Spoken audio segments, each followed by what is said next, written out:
Avant de commencer, je veux te poser une question. Pas pour que tu répondes maintenant, juste pour que tu la portes pendant les prochaines minutes. La question est simple. Qui serais-tu si personne ne te regardait? Pas tes actions, pas ce que tu ferais différemment si tu étais seul. Qui tu serais? Tes valeurs, tes opinions, tes désirs, tes choix. Est-ce que tu le sais vraiment? Cette question, apparemment simple, est peut-être l'une des plus difficiles qu'un être humain puisse se poser honnêtement. Et si tu as du mal à y répondre, cette vidéo est précisément pour toi. Il y a un moment dans la vie de beaucoup de personnes, un moment difficile à situer dans le temps parce qu'il ne se produit pas en un jour, il se produit sur des années. C'est le moment où elles réalisent qu'elles ne savent plus vraiment ce qu'elles pensent. Pas sur les grandes questions philosophiques, sur les choses du quotidien. Est-ce qu'elles aiment vraiment leur travail ou est-ce qu'elles aiment l'image que leur travail projette? Est-ce qu'elles ont vraiment cette opinion politique ou est-ce qu'elles l'ont adoptée parce que les gens qu'elles respectent l'ont? Est-ce qu'elles veulent vraiment cette vie ou est-ce qu'elles la veulent parce que c'est celle que les autres s'attendent à les voir vouloir? Cette confusion, cette impossibilité de distinguer le soi réel du soi performé est l'un des symptômes les plus graves d'une dépendance qui ne dit jamais son nom. La dépendance à la validation externe. Et aujourd'hui, nous allons la regarder en face. Ce que la psychologie dit. La recherche sur la validation externe. Jennifer Crocker et Laura Park. Contingent Self-Esteem. 2004. En 2004, les psychologues Jennifer Crocker de l'Université du Michigan et Laura Park de l'Université de Buffalo ont publié dans Psychological Review une synthèse de décennies de recherche sur ce qu'ils appellent la Contingent Self-Esteem, l'estime de soi contingente. L'estime de soi contingente désigne une estime de soi qui dépend de conditions externes, de la performance, de l'approbation des autres, du statut social, du regard de l'entourage. À l'opposé, l'estime de soi non contingente, dite Secure Self-Esteem, est stable indépendamment des circonstances. Et leur conclusion, compilée sur des milliers de participants dans des dizaines d'études, était sans appel. Les personnes à estime de soi contingente, celles dont la valeur personnelle dépend du regard des autres, présentaient systématiquement des niveaux plus élevés d'anxiété, de dépression, de difficultés relationnelles et une plus grande instabilité identitaire. Mais ce qui était le plus frappant dans leurs recherches, c'était le mécanisme. Ils avaient montré que la poursuite de la validation, l'attention dirigée vers l'extérieur, vers ce que les autres pensent, ressentent, approuvent, et cette attention dirigée vers l'extérieur est de l'attention qui n'est pas dirigée vers soi, vers ses propres valeurs, ses propres désirs, sa propre compréhension de ce qui compte. Et progressivement, cet intérieur s'appauvrit, se vide, perd de sa substance. Edward Deci et Richard Ryan, Self-Determination Theory. 1985, enrichi depuis. Deci et Ryan, fondateurs de la théorie de l'autodétermination, l'une des théories de la motivation les plus validées scientifiquement, ont identifié 3 besoins psychologiques fondamentaux: l'autonomie, la compétence et la connexion. L'autonomie, dans leur définition précise, ne signifie pas l'indépendance totale. Elle signifie le sentiment que ses actions émanent de soi-même, qu'on agit selon ses propres valeurs, pas selon des pressions externes. Et leurs décennies de recherche montrent que quand ce besoin d'autonomie n'est pas satisfait, quand les comportements sont gouvernés par l'approbation externe plutôt que par la motivation intérieure, le bien-être se dégrade. Non seulement le bien-être, mais aussi la performance réelle, la créativité, la persévérance. Les personnes motivées intrinsèquement apprennent mieux, travaillent mieux, sont plus résilientes face aux obstacles. Et les personnes gouvernées par la validation externe, même quand elles obtiennent cette validation, ne connaissent qu'une satisfaction temporaire qui appelle immédiatement la prochaine dose. Mark Léry, le sociomètre, 2000. Le psychologue social Mark Léry propose une théorie qui explique pourquoi cette dépendance est si universelle et si difficile à surmonter. Il appelle ça la sociometer theory, la théorie du sociomètre. Le sociomètre, dans son modèle, est un mécanisme psychologique inné, hérité de millions d'années d'évolution, qui surveille en permanence notre niveau d'inclusion sociale. Et quand ce mécanisme détecte une menace d'exclusion, même symbolique, même mineure, il déclenche les mêmes circuits neurologiques que la douleur physique. Ce n'est pas de la faiblesse émotionnelle, c'est de la biologie évolutive. Pendant la majeure partie de l'histoire humaine, l'exclusion du groupe signifiait la mort. Le cerveau a développé un système d'alarme extrêmement sensible à tout signal de rejet social. Et dans notre monde moderne, où l'exclusion réelle est rare mais où les signaux d'approbation et de désapprobation sont omniprésents, ce système tourne en permanence, il consomme une énergie considérable, et il crée une orientation chronique vers l'extérieur qui à force altère la relation qu'on a avec soi-même. Épictète, qui avait vécu l'exclusion sociale la plus radicale possible, celle de l'esclave privé de ses droits fondamentaux, formulait une réponse à ce mécanisme qui traverse les siècles. Si tu cherches à plaire à tous, tu te perdras, car l'opinion de chacun tire dans une direction différente, et si tu les suis toutes, tu finiras par ne plus avoir de direction propre. Les 4 mécanismes par lesquels on perd son identité. Ces 4 mécanismes se développent lentement, imperceptiblement, et c'est précisément pourquoi ils sont si dangereux. Mécanisme 1. L'ajustement des opinions. Au début, c'est subtil. Tu modifies légèrement ton opinion en présence de certaines personnes. Pas radicalement, un peu. Tu adores un film, mais quelqu'un qui compte pour toi le trouve médiocre, et tu commences à voir ses défauts. Tu as une position politique nuancée, mais dans ce groupe, tout le monde est plus tranché, et tu te trouves à t'exprimer de façon plus tranchée aussi. Chacun de ces ajustements est minuscule, socialement raisonnable même, mais cumulé sur des années, dans combien de conversations as-tu dit ce que tu pensais vraiment, et dans combien as-tu dit ce qu'il semblait opportun? Et à la fin, tu regardes tes opinions et tu te demandes « est-ce que ce sont les miennes ?» Mécanisme 2. L'ambition empruntée. Tu as poursuivi une carrière, non pas parce qu'elle te correspondait profondément, mais parce qu'elle était admirée par tes parents, par tes pairs, par ta culture. Tu as fait des études que tu n'avais pas choisies vraiment parce que les autres les trouvaient sérieuses. Tu vis dans un endroit que tu n'as pas vraiment choisi parce que c'est là que les gens que tu respectes ont dit qu'il fallait être. Et un jour, tu regardes ta vie et tu te demandes « est-ce que c'est la vie que je voulais ou est-ce la vie que j'ai construite pour que les autres l'admirent ?» Mécanisme 3. La dépendance au feedback. Tu as commencé à avoir besoin de la réaction des autres pour savoir si quelque chose est bien. Un travail que tu as produit, est-ce qu'il est bien? Tu ne sais pas vraiment avant de voir comment les autres le reçoivent. Une décision que tu as prise, est-ce qu'il est juste? Tu ne te sens pas vraiment sûr avant que quelqu'un la valide. Cette dépendance au feedback externe, qui au début ressemble à de l'humilité, à l'ouverture aux autres, finit par vider la capacité d'auto-évaluation. La boussole intérieure s'atrophie par manque d'usage. Et sans boussole intérieure, on ne navigue plus, on dérive. Mécanisme 4. La performance de soi, le plus insidieux. Tu as commencé à vivre pour le compte-rendu.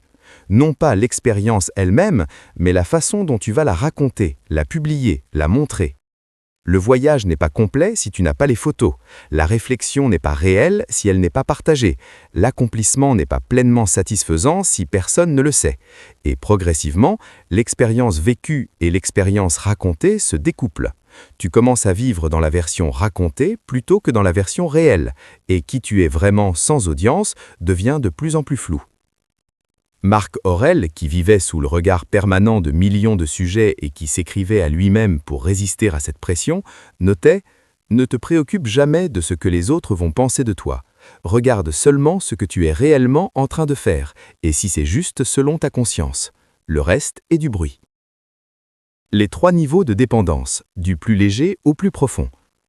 La dépendance à la validation externe n'est pas un état binaire, c'est un spectre, et identifier où on se situe sur ce spectre est la première étape pour en sortir. Niveau 1. La sensibilité sociale ordinaire. À ce niveau, la réaction des autres influence tes états d'humeur mais ne gouverne pas tes décisions fondamentales. Tu es déçu quand tu n'es pas approuvé, tu es content quand tu l'es, mais tu peux prendre des décisions importantes indépendamment de cette approbation. Tu peux maintenir tes opinions face à la désapprobation, tu récupères relativement vite d'un rejet. C'est le niveau normal de sensibilité sociale humaine. ce n'est pas un problème. Niveau 2. La dépendance fonctionnelle. À ce niveau, les décisions importantes commencent à être influencées par la validation externe. Les choix de vie sont partiellement calibrés sur l'opinion des autres. Le bien-être fluctue significativement avec les marques d'approbation ou de désapprobation. Tu peux fonctionner, tu peux même briller, mais il y a un coût constant en énergie et en anxiété, et une distance croissante entre qui tu es vraiment et qui tu te montres. Niveau 3. La dépendance identitaire. À ce niveau, la question « Qui suis-je » ne peut plus être répondue sans référence aux autres. L'identité est essentiellement relationnelle, définie par le regard de l'entourage, par le statut social, par la validation reçue. Les décisions, petites et grandes, sont prises principalement en fonction de ce que les autres vont en penser. La solitude est vécue comme une menace existentielle, et les moments sans regard, sans approbation, sans public, sont marqués par un vide difficile à supporter. Ce niveau mérite une attention thérapeutique sérieuse. Sénèque, dans une de ses lettres les plus belles à Lucilius, décrivait le processus de descente vers ce niveau avec une acuité qui donne froid dans le dos. Ita fac mi Lucili, vendica te tibi. Resed in te ipse quantum potes. Fais ainsi, Lucilius, reprends possession de toi-même, retire-toi en toi-même autant que possible. Reprends possession de toi-même. Pas de tes biens, pas de ton temps, de toi-même. Avant de continuer, 1 minute de silence intérieur. Pas littéralement, mais prends un moment pour te demander honnêtement à quel niveau tu te situes. Ne te juge pas, c'est une question d'observation, pas de condamnation. Et si tu te reconnais dans le niveau 2 ou même le niveau 3, sache que tu n'es pas seul. Les recherches montrent que dans nos sociétés hyper connectées, où les signaux de validation et de désapprobation sont omniprésents et permanents, la majorité des gens vivent à un niveau 2 ou se rapprochent d'un niveau 3. Ce n'est pas un destin, c'est une configuration, et comme toutes les configurations, ça peut changer. La partie 2 va te montrer comment. Il y a une scène dans la vie de Socrate, relatée par Platon dans l'Apologie, qui m'a toujours semblé être l'une des démonstrations les plus pures de ce dont nous parlons. Socrate vient d'être condamné à mort par les citoyens d'Athènes. Il aurait pu plaider pour sa vie, s'humilier, promettre de se taire, de changer, de correspondre à ce qu'on attendait de lui. Il ne le fait pas. Il dit à ses juges, à ses accusateurs, à ceux qui ont le pouvoir de vie et de mort sur lui, « La vie sans examen ne mérite pas d'être vécue ». Cette phrase, prononcée face à la mort, est la définition la plus radicale d'une identité non contingente. Socrate aimait mieux mourir en étant lui-même que vivre en étant quelqu'un d'autre. Je ne te demande pas de mourir pour tes convictions. Je te demande de vivre pour elles. Pilier 1. Construire un socle intérieur. La première chose à comprendre sur l'identité ancrée, l'identité qui ne dépend pas de la validation externe, c'est qu'elle ne se construit pas en résistant à l'opinion des autres. Elle se construit en construisant quelque chose à l'intérieur qui est plus fort que le besoin de cette opinion. C'est la distinction fondamentale. La plupart des conseils sur le sujet disent « ignore ce que les autres pensent, arrête de chercher leur approbation ». Sois plus fort. Ces conseils échouent parce qu'ils traitent le symptôme, pas la cause. Tu ne peux pas cesser de chercher la validation externe par la seule force de la volonté. Le sociomètre de Léry est trop profondément câblé, la pulsion est trop ancienne, la résistance directe génère de l'anxiété et de l'épuisement. Ce qui fonctionne, ce que les stoïciens avaient compris et que la psychologie moderne confirme, c'est de construire une source alternative d'identité. Les psychologues appellent ça la « secure base of self », la base sécure de soi, une fondation intérieure suffisamment solide pour que l'approbation externe ne soit plus nécessaire à la survie psychologique. Et cette fondation se construit sur 3 éléments. Élément 1. Des valeurs clarifiées et vécues. Pas des valeurs déclarées, des valeurs vécues. Celles qu'on honore même quand personne ne regarde, celles pour lesquelles on est prêt à payer un prix social. Marc Aurèle s'interrogeait chaque soir dans ses pensées Ai-je agi aujourd'hui selon mes valeurs ou selon les attentes des autres? Cette question quotidienne, posée honnêtement, développe progressivement une conscience de soi suffisamment précise pour servir de boussole. Élément 2. Une narration de soi cohérente. Les recherches en psychologie narrative, notamment les travaux de Dan McAdams sur l'identité narrative, montrent que l'identité stable repose sur une histoire qu'on se raconte sur soi-même, une histoire cohérente qui connecte le passé au présent et projette vers un futur. Cette histoire n'est pas figée, elle évolue, mais elle a une continuité. Et la personne qui vit uniquement pour la validation externe perd progressivement cette cohérence narrative, parce que son histoire est réécrite en permanence pour correspondre à ce que l'audience du moment attend. Élément 3. Une compétence réelle dans un domaine qui compte. La recherche de Deci et Ryan sur la Self-Determination Theory montre que le besoin de compétence, le sentiment d'être efficace dans des domaines qui comptent pour soi, est l'une des fondations les plus solides de l'estime de soi non contingente. Ce n'est pas la compétence perçue par les autres, c'est la compétence que tu sais avoir, parce que tu l'as construite, parce que tu l'as vérifiée, parce qu'elle repose sur une réalité concrète et non sur un verdict extérieur. Épictète formulait cette triade avec sa précision habituelle. L'homme libre est celui qui vit selon sa nature, selon ses valeurs, selon sa propre évaluation de ce qui est bien. L'esclave est celui qui vit selon le verdict des autres. Pilier 2. Comprendre le paradoxe de l'approbation. Il y a quelque chose de profondément contre-intuitif dans la dynamique de la validation externe. Plus tu la cherches, moins tu l'obtiens vraiment. Pas parce que les gens sont malveillants, mais parce que la validation qu'on donne à quelqu'un qui la cherche désespérément est toujours une validation creuse. On peut sentir quand quelqu'un a besoin qu'on l'approuve, et cette perception, inconsciente, instinctive, altère la qualité de ce qu'on lui donne. L'approbation donnée à quelqu'un qui a besoin d'approbation ressemble à de la charité, pas à du respect. Et à l'inverse, l'admiration la plus sincère, la validation la plus réelle, vont vers les personnes qui n'en ont pas besoin, qui sont là pleinement, authentiquement, sans attente. Ces personnes, et tu en connais probablement, ont quelque chose d'immédiatement magnétique, quelque chose qu'on cherche à s'expliquer et qu'on résume souvent par confiance en soi. Mais ce n'est pas de la confiance en soi au sens ordinaire. C'est l'absence de besoin de la validation de l'autre. Et cette absence crée un espace, une densité de présence que les autres ressentent distinctement et qu'ils trouvent, le plus souvent, profondément attractive. Robert Cialdini, l'auteur d'Influence, a documenté ce paradoxe dans ce qu'il appelle le principe de social proof inversé. On accorde spontanément plus de valeur à ce qui ne cherche pas à être valorisé. On fait davantage confiance à ce qui ne cherche pas à convaincre.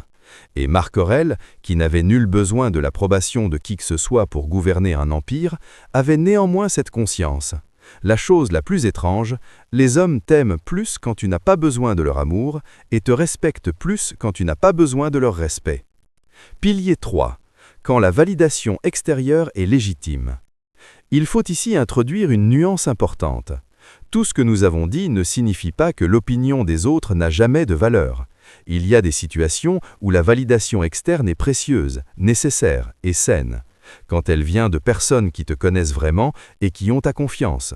Quand elle concerne des domaines de compétences où leur expertise est réelle et pertinente. Quand elle ne conditionne pas ton estime de toi, mais t'aide à t'améliorer. La distinction est fondamentale. Chercher le feedback d'un mentor sur ton travail, ce n'est pas chercher la validation, c'est utiliser l'intelligence d'un autre pour affiner la tienne. Tenir compte de l'opinion de ton partenaire sur une décision qui vous affecte tous les deux, ce n'est pas de la dépendance, c'est de la relation. Ce que les stoïciens cherchaient à éviter, ce n'était pas toute influence externe, c'était l'influence de la masse sans discernement, le verdict de la foule comme juge de sa valeur. Sénèque formulait cette distinction avec une économie de mots parfaite. Ne te préoccupe pas de ce que dit la foule, mais de ce que dit l'homme de bien. Et si cet homme de bien tu le cherches, tu n'en trouveras qu'un seul, toi-même, tel que tu cherches à être. Les 4 pratiques pour se libérer. Pratique 1. L'audit opinion. Pendant une semaine, tiens un journal de tes opinions. Chaque fois que tu exprimes une opinion, dans une conversation, un message, une publication, note-la brièvement. Et le soir, relis et pose-toi une question honnête pour chacune. Est-ce que c'est vraiment ce que je pense ou est-ce ce que je pensais que l'autre voulait entendre? Cette pratique développe quelque chose de précieux, la conscience entre le soi authentique et le soi performé. Et la conscience, comme toujours, est le début de la liberté. Pratique 2. La décision privée. Pour ta prochaine décision importante, prends la décision seule, complètement, sans en parler à personne d'abord. Pas parce que les avis des autres sont sans valeur, mais pour te prouver à toi-même que tu peux décider sans leur validation préalable. Prends la décision. Vois comment tu te sens. Et ensuite, si tu le veux, partage et écoute les retours. Mais dans cet ordre, pas l'inverse. Pratique 3. Le temps sans audience. Une fois par semaine, passe du temps à faire quelque chose qui n'est pour personne. Pas pour le publier, pas pour le raconter, pas pour l'améliorer et le montrer ensuite. Juste pour toi, pour le plaisir de l'expérience elle-même. Écrire dans un journal que personne ne lira. Cuisiner un plat que tu ne photographieras pas. Apprendre quelque chose que tu ne mentionneras dans aucune conversation. Cette pratique, résistance directe à la performance de soi, développe progressivement la capacité à exister pleinement sans audience. Pratique 4. La lettre à soi-même. Écris une lettre à toi-même, de toi-même dans 10 ans. Dans cette lettre, décris qui tu veux être, pas ce que tu veux avoir accompli, qui tu veux être, tes valeurs, ta façon d'être avec les autres, ta relation à toi-même. Et relis cette lettre régulièrement, notamment dans les moments où la tentation de chercher la validation externe est la plus forte. Cette lettre devient une boussole, une référence intérieure, un rappel de qui tu es vraiment, au-delà du regard des autres. Qui es-tu sans leur regard? Je veux revenir à la question avec laquelle nous avons commencé. Qui serais-tu si personne ne te regardait? Maintenant que tu as entendu tout ce que nous avons dit, est-ce que la réponse est plus claire? Ou est-ce qu'elle soulève quelque chose d'inconfortable? Si elle soulève quelque chose d'inconfortable, c'est une bonne nouvelle. L'inconfort signifie que tu regardes la réalité en face. Et la réalité, même inconfortable, est toujours le point de départ de quelque chose de vrai. Si la réponse est plus claire, si tu as un sens plus précis de ce qui t'appartient vraiment, de ce qui vient de toi et non du regard des autres, alors quelque chose a commencé ici. Quelque chose de petit, mais de réel. Marc Aurèle, dans ses dernières pensées, celles qu'il s'écrivait face à la maladie et à la mort, avait trouvé cette certitude que peu de gens atteignent. Il savait qui il était indépendamment de tout le reste. Non pas parce qu'il était parfait, non pas parce qu'il était au-dessus de la condition humaine, mais parce qu'il avait travaillé, chaque jour, pendant des années, à développer cette connaissance de soi qui ne dépend d'aucun miroir extérieur. Rentre en toi-même. La nature de l'esprit raisonnable est d'être content de lui-même quand il agit justement, et de trouver ainsi la paix. Content de lui-même quand il agit justement. Pas content parce que les autres approuvent. Content parce que lui-même sait que c'est juste. C'est ça, l'identité libre. Et c'est à portée de main. Pas demain, en commençant aujourd'hui. Par une question, posée honnêtement à toi-même. Là, maintenant, est-ce que je suis vraiment moi? Si la réponse est oui, continue. Si la réponse est non, commence maintenant. À très bientôt.